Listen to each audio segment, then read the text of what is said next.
పక్కన ఒక పెద్ద ఆవిడ యోగాకి వస్తా అంటున్నారు. ఏమో 2 ఫ్లోర్లు ఎక్కాలి కదా మేడం, ఆవిడేమో ఎక్కలేను అంటున్నారు. అంటే నా ఏజ్ కి నేను ఎక్కలేకపోతున్నా, ఆవిడంటే చాలా కష్టం కదా ఏం మేడం. చేద్దామంటారు? అది అంటే టీడీపీ గవర్నమెంట్ ఉండగా మనకి ల్యాండ్ ఇస్తామన్నారు వాళ్ళు కదా ల్యాండ్ మేడం. ఇచ్చారమ్మా, వాళ్ళు ఇచ్చి ఎండార్స్మెంట్ చేశారు, కొబ్బరికాయ కొట్టి నేను గెలిస్తే గనుక మీకు హాలేజ్ ఇస్తానమ్మా అన్నారు. అక్కడితో క్లోజ్. వైసీపీకి గెలిచింది నాని గారు. 2-3 సార్లు వెళ్ళి అడిగాం.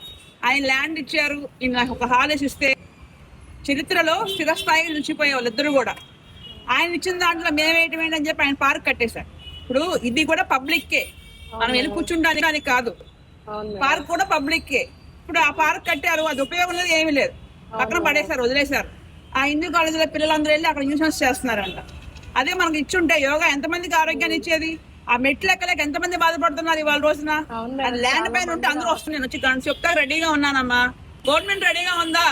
వెళ్ళాలి. చూద్దాం ఎమ్మెల్యే గారి ద్వారా